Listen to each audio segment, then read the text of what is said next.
So yes, low-skilled immigrants concentrate in different sectors as natives. They tend to concentrate in sectors that natives do not like to work in, and also in sectors that do not require very high language skills. So to give you examples, men tend to concentrate in agriculture, in manufacturing, in construction. Women tend to concentrate also in manufacturing, and they also concentrate in the domestic sector. So to give you some numbers, in West Europe, around 65% of domestic workers are foreign-born. And in North America, this number comes up to 70%. Now, what are the implications of this concentration of low-skilled immigrants in the domestic sector? So in a paper, I look at this question, and using cross-city variation in immigrant concentration, meaning comparing cities that experience a very large flow of low-skilled immigrants to cities that didn't experience such a large flow, I find that those cities that experience a large flow, the prices of the services in which immigrants concentrate went down. And the magnitude is, this is for the US, and the magnitude is the low-skilled immigrant flows from 1980 to about today reduce the prices of the services by about 10 to 15%.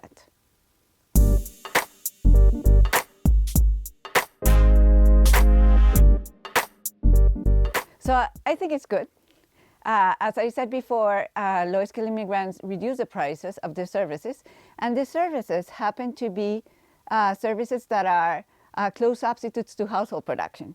So we're talking about babysitting, we're talking about housekeeping, gardening, etc. So what happens is that these low-skilled immigrants allow high-skilled natives who had a high opportunity cost of their time of doing all of this household work to actually use this time and work in the labor market.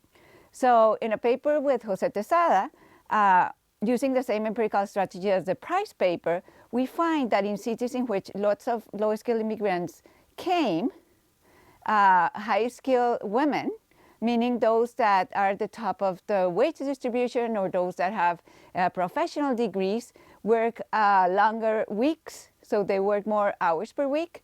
And in particular, they had a higher probability of working very long hours. So say working more than 50 or 60 hours per week.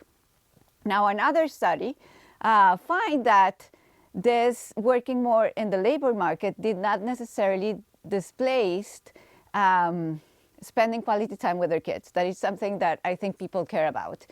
In this study, they actually find that it reduces the time that high-skilled mothers spend doing basic childcare, but did not change or even increase the time that high-skilled mothers devote to their children in activities such as reading or playing, etc. Now, what is the effect on low-skilled native women? Because we also care about low-skilled working women. And what we find is that it did, unfortunately, decrease the labor force participation of women with low levels of education. Now, this means that low-skilled immigrants come and they favor, right, the outcomes of those that are already better off. So it might have some inequality implications. Now, what can be done about that? So an alternative policy is actually to have something like guest programs, guest worker programs. There are these programs in East Asia and the Middle East and even in some European countries and in Canada, in which it's focused just on migrant women coming as domestic workers. And they're restricted to work in the household sector, which means that they'll compete with lower-skilled native women in other sectors, preventing this like widespread negative effects on the labor supply of lower-skilled native women.